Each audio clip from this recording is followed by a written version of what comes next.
Part 1. 1. You're going to hear a conversation between a student and an academic advisor. First, you have some time to look at questions 1 to 4.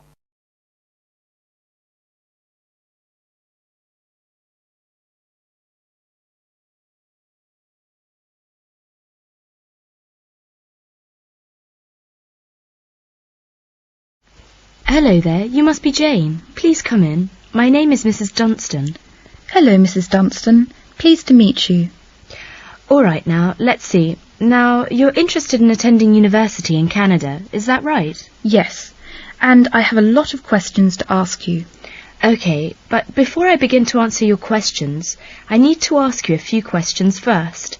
Now, your major is... Engineering. Mechanical engineering. Right, and where did you graduate? I graduated from the Beijing Institute of Machinery in July 1998. I completed my bachelor's degree.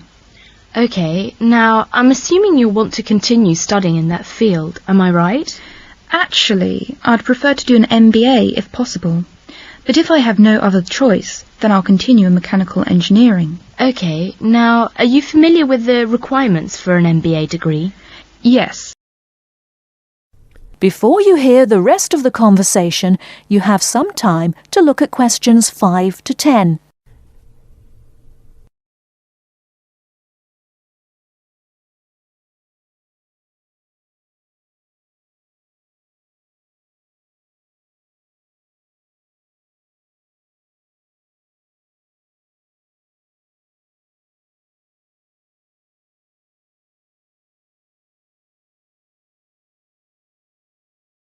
Now listen and answer questions 5 to 10. I think I need to do well on the GMAT, and I'll definitely need the TOEFL or IELTS, right? That's right. You'll need at least 600 on the TOEFL or 6.5 on IELTS. In addition, you need to have completed a bachelor's degree too. Did you take the GMAT yet? No, but I plan to take it in August. The requirements for a master's degree in engineering are a little different. You'll need to take the GRE and of course the TOEFL or IELTS. I see. And when do I start to apply? The best time to start the application process is in November or December of the year prior to your intended year of study. Application forms are usually available in September or October.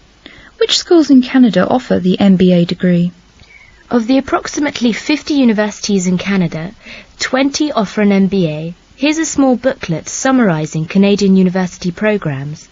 You'll find all the information on page 22. Great, thanks. And how about tuition and scholarships? Tuition for MBA programmes has been steadily increasing. Some universities now charge the full tuition, meaning that there is no government subsidy. Those universities cost about $10,000 per year, and it's a 2-year programme. Other universities are still government subsidised, so the tuition is only about $4,500 per year. In terms of scholarships, usually the top 5 students entering the MBA programme are given a generous scholarship. All other students have to pay the full fees. International students have to pay the full tuition, that's $10,000 per year. Oh, is it very difficult to get into an MBA programme? Yes, in fact, the competition is very strong. MBA graduates have a pretty easy time finding a job, so many students are eager to do the programme thinking it will guarantee them success in their careers.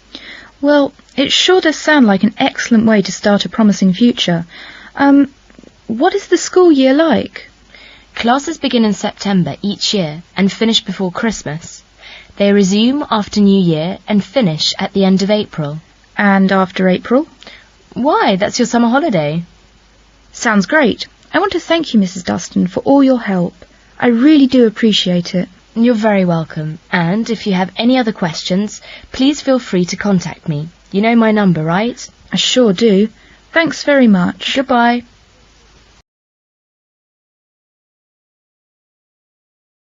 That is the end of part 1. You now have half a minute to check your answers.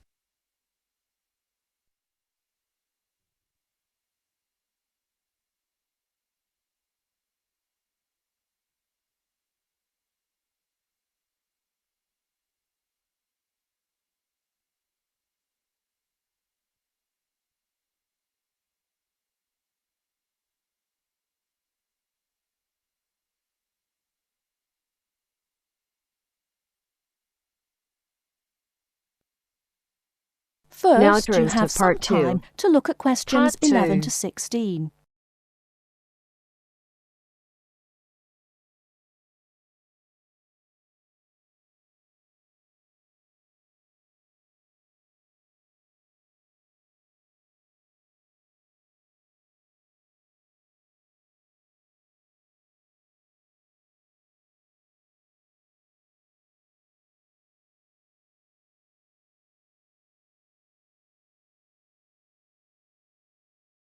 Now, listen carefully and answer questions 11 to 16. Good afternoon. Hello. How can I help you? I'd like to make a transfer, please. You want to transfer some money? That's fine. Let me just bring up some details. Right, here we are. Can you tell me your name, please? It's Alice Deltour. Okay, and your date of birth? 20th of February 1982. Right, and for security, can I have the first letter of your password? It's B. And the fifth letter? That's F. Fine. Now, where do you want to make the transfer to and from? I'd like to send money from my current account abroad. Which country are you sending it to? To China. My boyfriend is on holiday there, and he's run out of money. Oh dear. China, okay. Now, there are several ways to do this. We can do it by credit card, by electronic transfer, by cheque or by banker's draft. I'm not sure. What's the best way? Well, that all depends. The simplest way is by cheque, really. I just write the cheque and send it.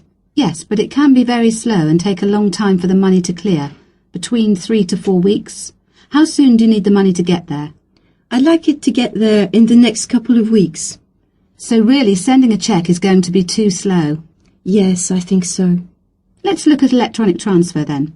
This usually takes between 2 and 5 working days. That's 2 to 5 days. Working or business days.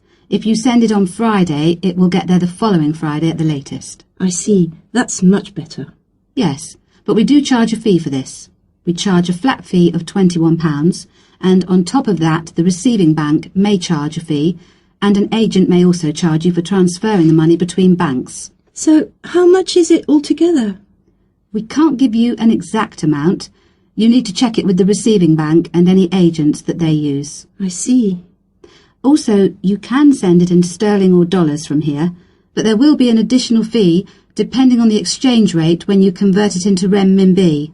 So there will be another charge too? I'm afraid so.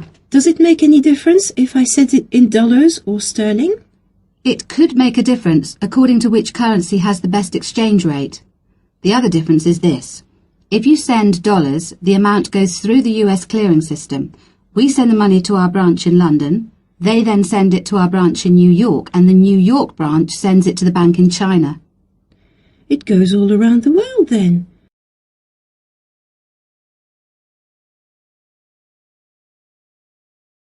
Before you hear the rest of the talk, you have some time to look at questions 17 to 20.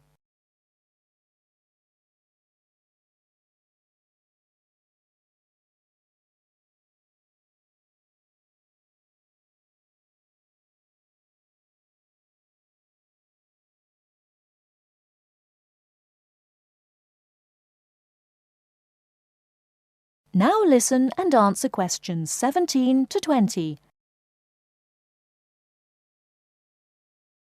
What about if I send sterling?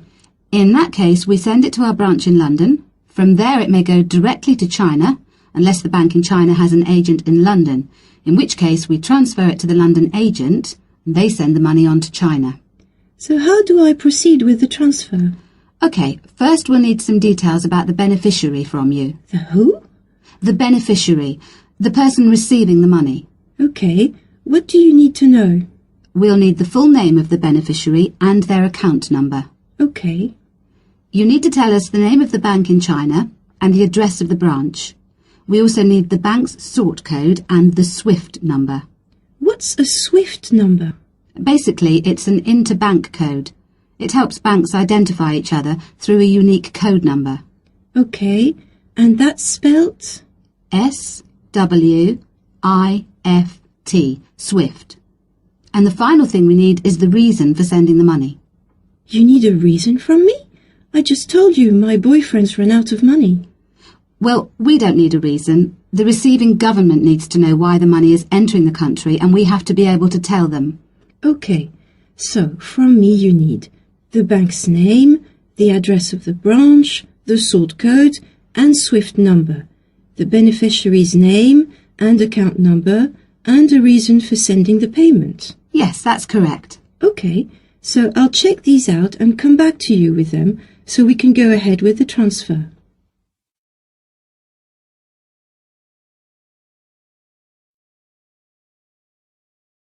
That is the end of part 2. You now have half a minute to check your answers.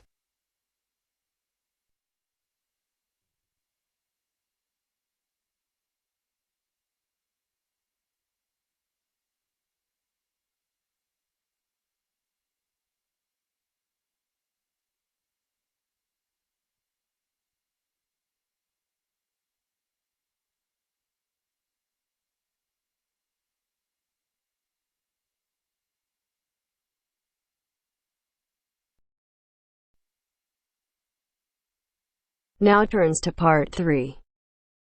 Part 3. You'll hear an interview on job application. First, you have some time to look at questions 21 to 25.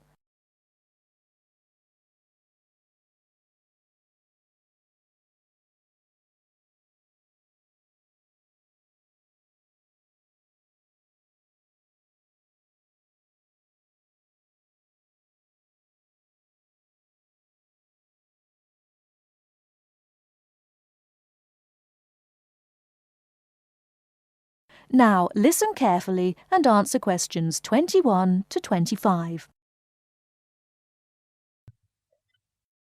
These days it's hard enough to find a suitable job, let alone get as far as an interview.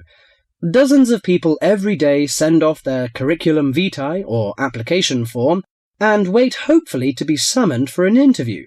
Now this, apparently, is where a lot of people fall down because of their inadequacy at completing their application forms, according to Judith Davidson, author of Getting a Job, a popular book which has recently come onto the market. Our reporter Christopher Shields decided to look into this apparent inability of the British to sell themselves, and he spoke to Judith Davidson about it. Judith Davidson lectures at a management training college for young men and women, most of whom have just graduated from university and gone there to take a crash course in management techniques. One of the hardest things is not passing the exams, not passing the course examinations successfully, but actually finding employment afterwards. So Judith now concentrates on helping trainees to set about doing just this. And she tries to work out the reasons why chances of getting a job are pretty small. Very often, a job application or a curriculum vitae will contain basic grammatical or careless spelling mistakes, even from university graduates. Then those that do get as far as an interview become inarticulate or clumsy when they try to talk about themselves. It doesn't matter how highly qualified or brilliant you may be, if you come across as tongue-tied and gauche, your chances are quite slim. What are other problems of the application forms? Some letters are dirty and untidily written, with finger marks all over them and ink blots or even coffee stains. Others arrive on lined or flowered or sometimes scented paper, none of which is likely to make a good impression on the average business-like boss. Many people are unable to make that initial impact with an employer. In fact, it needs techniques to send an application which will stand out from the rest and persuade the employer you're the right one for the job. This prompted an enterprising young man called Mark Ashworth, a recruitment consultant himself, to start writing job applications for other people for a fee as a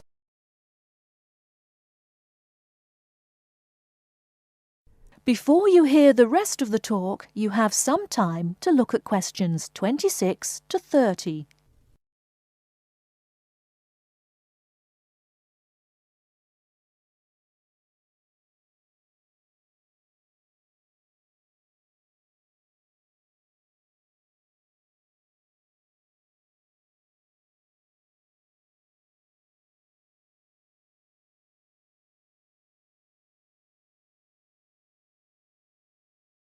Now listen and answer questions 26 to 30. He told me he got the idea in America, where it's already big business, and in the last few months alone he's written over 35 CVs. He feels that 80% of job applications received by personnel managers are inadequate in some way. Well, yes, many people simply can't cope with grammar and spelling and don't know what to put in or leave out. Sometimes people condense their work experience so much that a future employer doesn't know enough about him. Then, on the other hand, some people go too far the other way.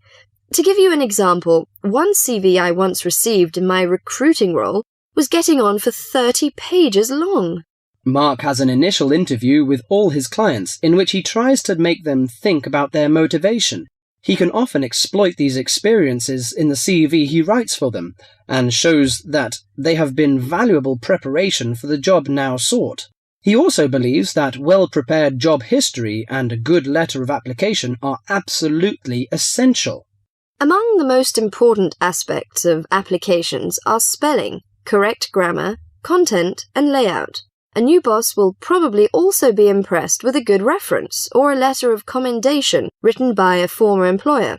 The type of CV I aim to produce depends largely on the kind of job being applied for. They don't always have to be slick or highly sophisticated, but in certain cases this does help. Judith Davidson thought very much along the same lines as Mark. In her opinion, one of the most important aspects of job applications was that they should be easy to read. Many applicants send in letters and forms which are virtually unreadable. The essence of handwritten application is that they should be neat, legible, and the spelling should be accurate. I stress handwritten because most employers want a sample of their future employees' writing. Many believe this gives some indication of the character of the person who wrote it.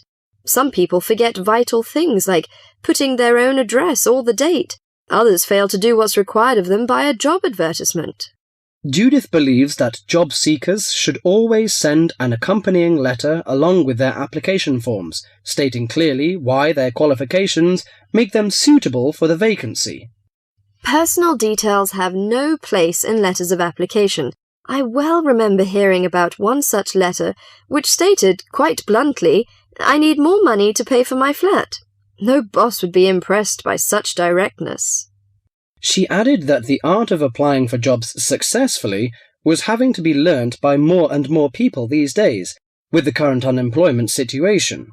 With as many as 200 or 300 people applying for one vacancy, a boss would want to see only a small fraction of that number in person for an interview. So your application had to really outshine all the others to get you on the shortlist.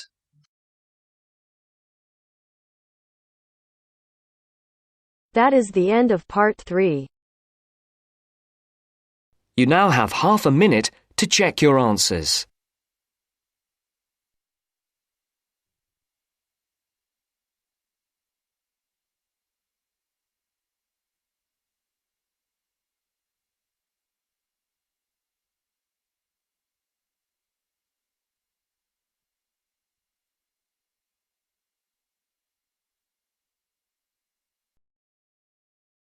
Part 4. You are going to hear a talk on Anne Bonny, a female pirate. First, you have some time to look at questions 31 to 35.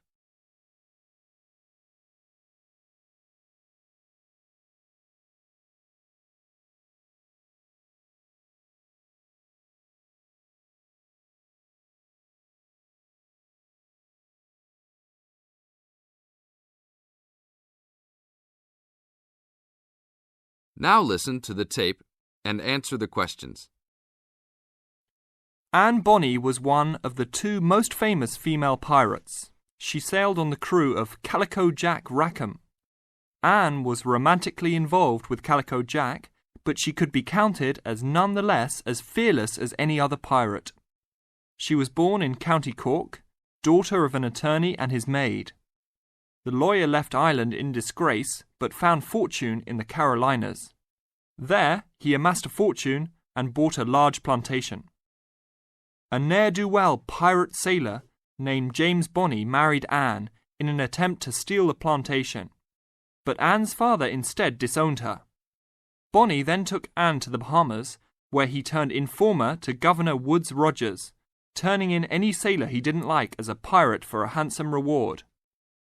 Anne quickly grew to dislike her spineless husband and quickly caught the eye of one Calico Jack Rackham, a pirate of some renown.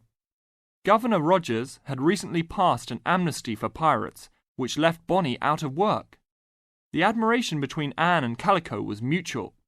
Calico Jack was a handsome man who knew how to spend money as well as steal it.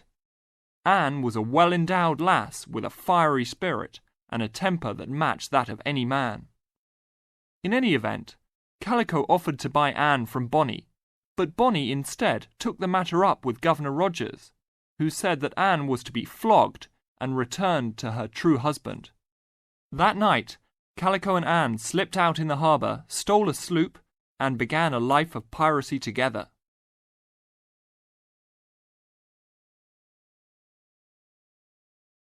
Now look at questions 36 to 40.